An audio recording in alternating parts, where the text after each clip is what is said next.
বর্তমান বাংলাদেশে যে নির্বাচনটা হতে যাচ্ছে আগামীতে, এই নির্বাচনে ভারতের অবস্থানটা কি হতে পারে বলে আপনার মনে হয়? আমার মনে হয় যে এটা একটা very critical time as far as India's relations with its neighbors is concerned. আমাদের বাংলাদেশের এমন একটা পরিস্থিতি তৈরি হয়েছে over the last few years যে where we cannot discount the tremendous influence and penetration that the Chinese have made in that country, in Bangladesh, certainly economically. তো আমাদের নেবারহুডে যে আমাদের বর্তমান যে পরিস্থিতি সেটার জন্য Bangladesh becomes very very important. আপনারা হয়তো সবাই জানেন যে খুব রিসেন্টলি মালদ্বীপসে কি হয়েছে। এখন the point is what kind of weight does India give to Bangladesh? It certainly gives a lot of weight.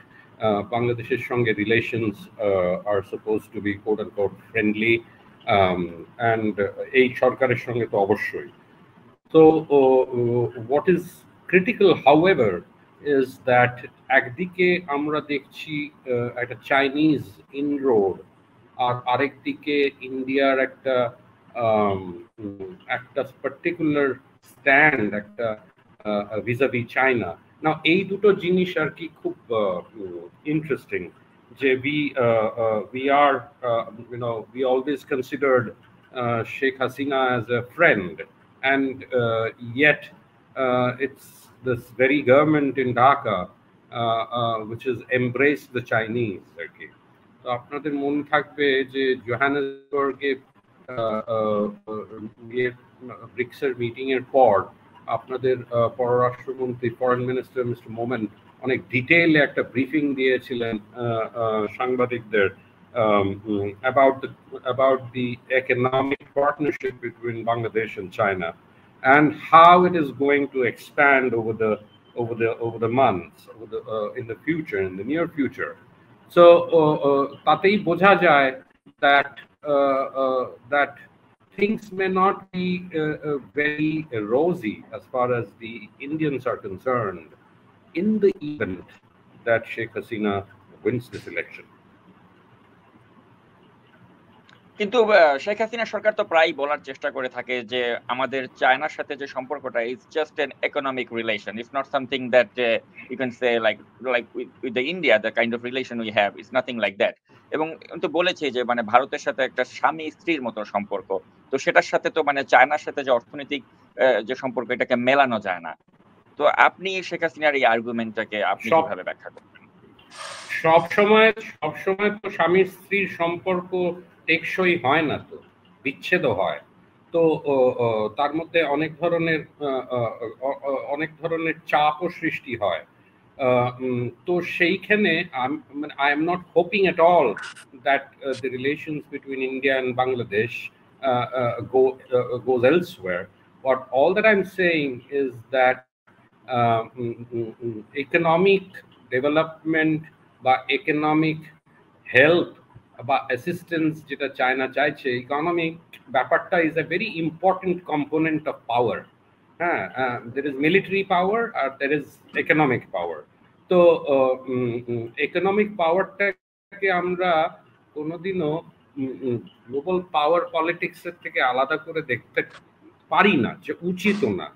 তো ফ্রম দ্যাট পার্সপেক্টিভ আমার মনে হয় যে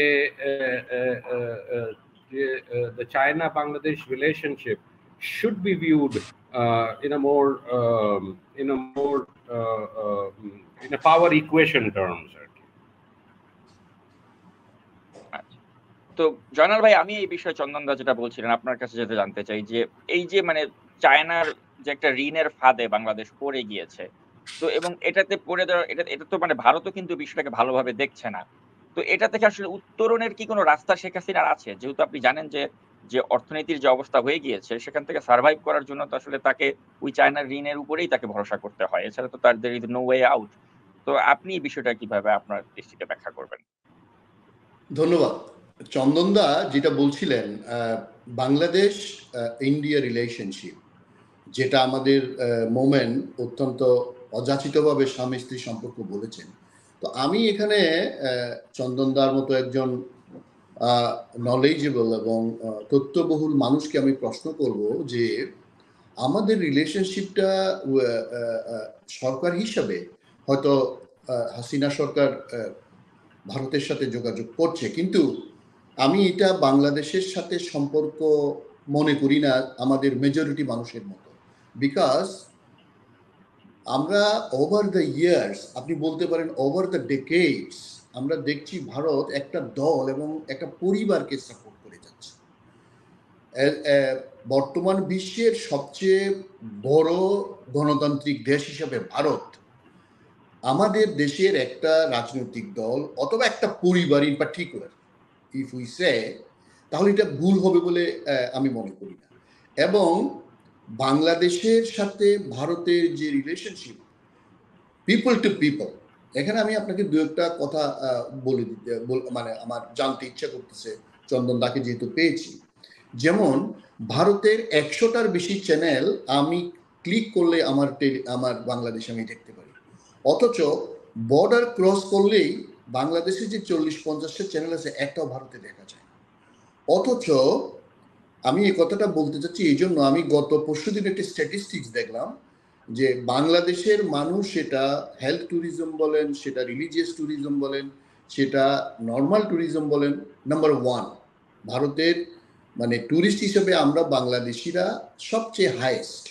এরপরে আমেরিকানরা, ব্রিটিশরা আছে দেখলাম। এটা আপনার এটা স্ট্যাটিস্টিক্স আমি পড়ছিলাম। আমি এখানে জানতে চাচ্ছিলাম আপনাকে চন্দনদা, যেহেতু নিশ্চয়ই আপনার স্টাবলিশমেন্টের সাথে আপনার সরাসরি কথা হয় এবং আপনার যোগাযোগ আছে, আমাদের এই যে বাংলাদেশের মানুষের সাথে, এটা আমি মনে করি একটা রীতিমতো একটা প্রতারণা ভারতীয় সরকার, মানে I am talking about not only BJP, even the Congress government also. But I have all respect for Mr. Manmohan Singh, one of the most rational এবং মোস্ট এডুকেটেড মানুষ। তার উনার পিরিয়ডটা বাদ দিলে, বা মোরারজি দেশাই বা ভিপি সিং এর মতো এরকম অত্যন্ত ভালো এবং প্রতিবেশী সুলভ আচরণ যারা করেছেন, তাদের প্রতি শ্রদ্ধা রেখে তাদের কথা বাদ দিলে আমি স্বাধীনতার পরে আমরা যা দেখতে পাচ্ছি সেটা হচ্ছে একটা রাজনৈতিক দল, একটা পরিবার।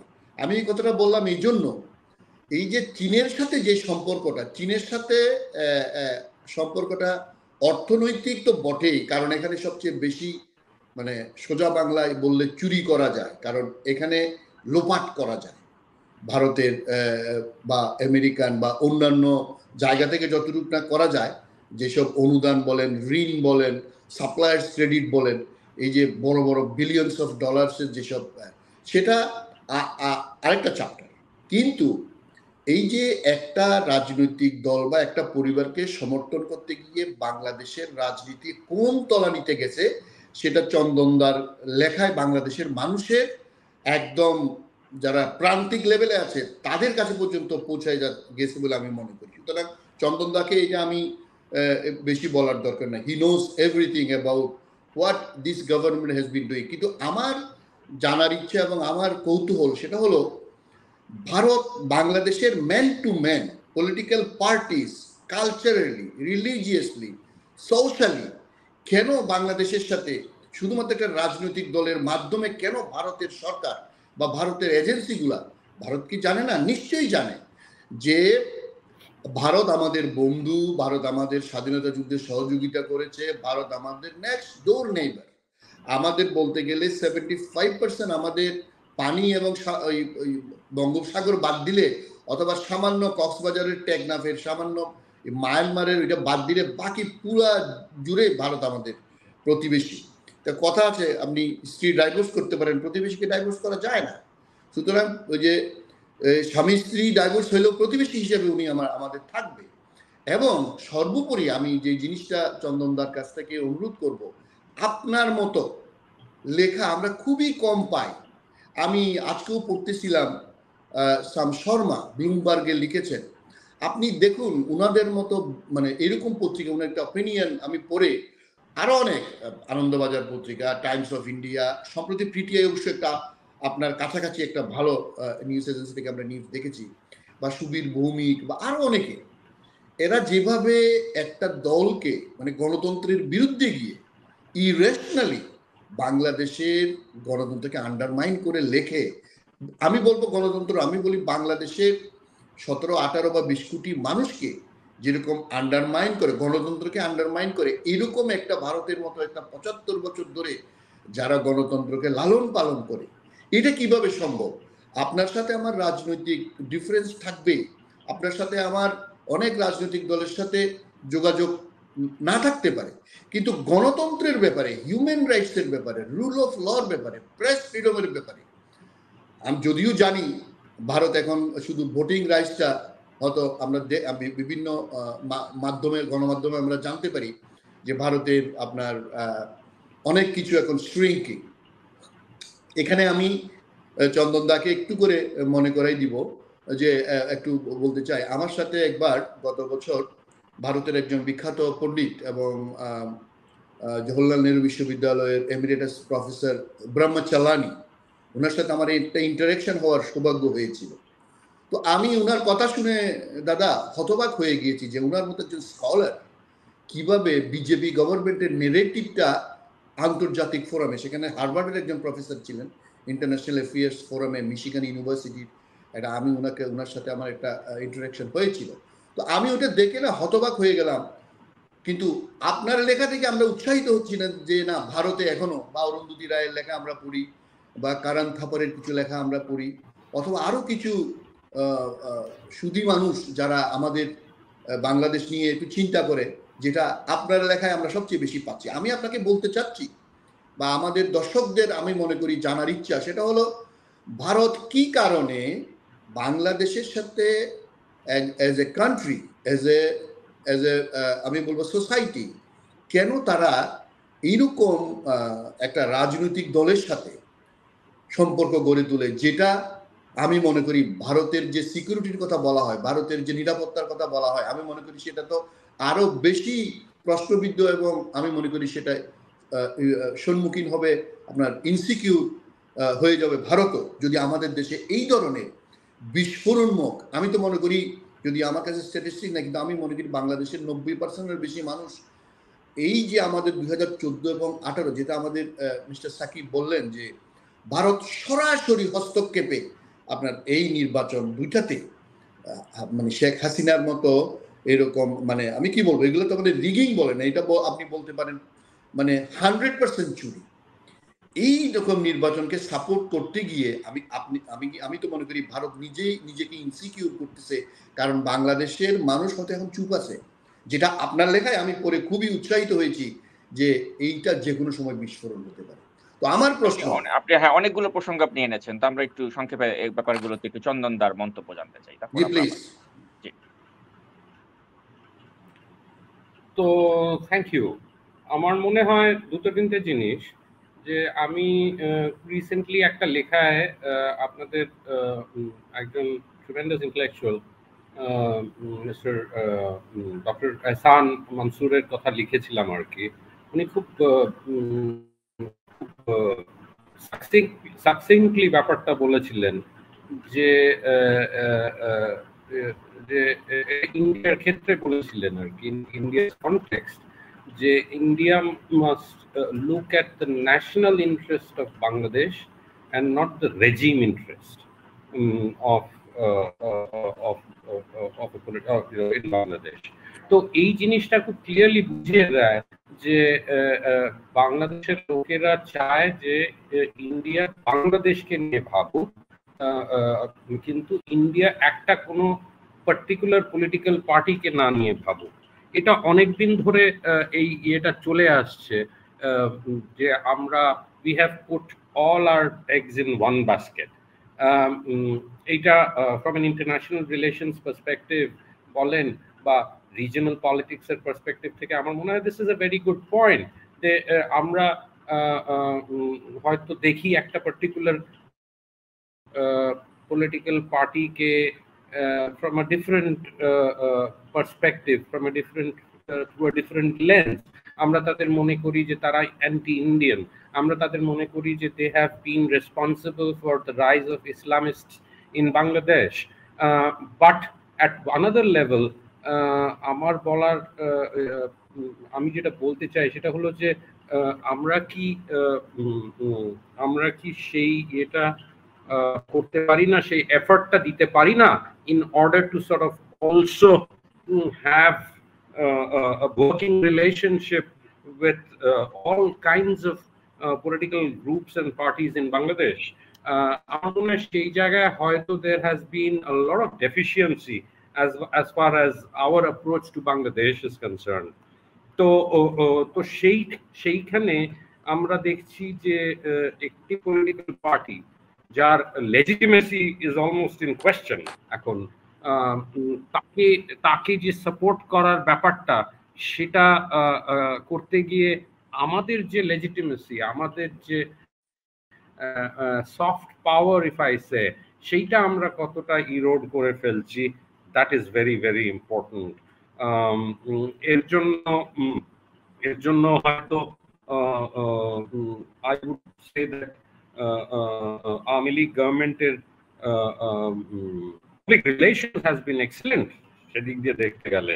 they have been able to impress upon the Indian government যে এইটা করলে একটা পার্টিকুলার ডাইরেকশনে গেলে আপনাদের বিপদ, বাট আমরা কি were we sold on that particular pitch যে এই ডাইরেকশনে গেলে হয়তো আমরা আমাদের নর্থ ইস্ট হারিয়ে ফেলবো, এই যে একটা ভয়ের তৈরি করা আর কি।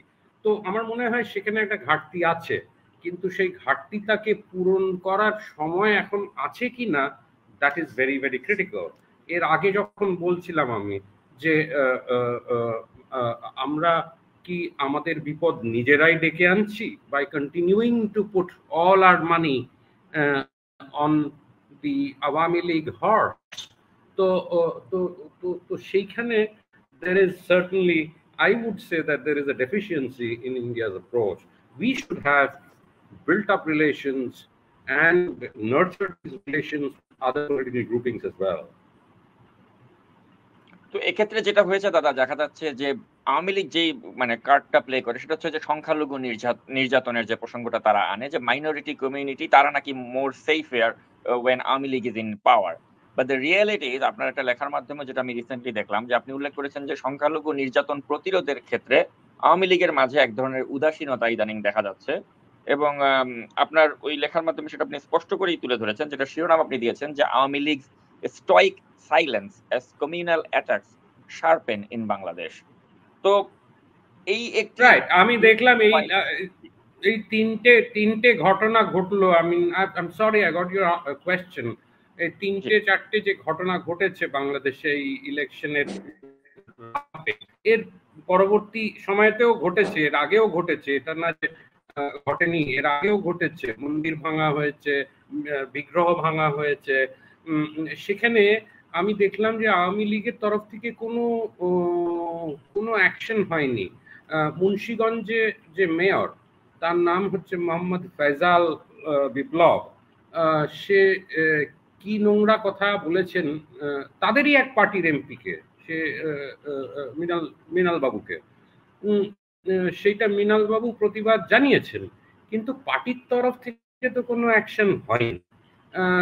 এটা কি মেসেজ পাঠাচ্ছে to the majority population in Bangladesh? তারপরে আমরা দেখলাম কুমিল্লাতে একটা ঘটনা ঘটলো। কুমিল্লাতে 2 বছর আগেও মানে একটা বিরাট ঘটনা ঘটেছিল। কুমিল্লাতে এই রিসেন্ট ঘটনাটা ঘটার পরে আমরা কি কোনো অ্যাকশন বা কোনো ডিসিপ্লিনারি প্রসিডিংস দেখতে পেয়েছি against the local MP mister Bahauddin Bahar? তো এই ধরনের ব্যাপারগুলো তো আছে। তো এই মেসেজটা কি message? What is the message that is being sent to the Army League rank and file that you can go into minority bashing and yet escape any punishment? তো সেখানে আর কি আমার মনে হয় যে আমরাও হয়তো কোনো এই এই ঘটনাগুলো ঘটার পর আমাদের ইন্ডিয়ার তরফ থেকেও কি কোনো স্ট্রং মেসেজ গেছে to the ruling party in Bangladesh that you must stop any kind of communal conflagration from happening? আমার তো মনে হয় তা হয়নি।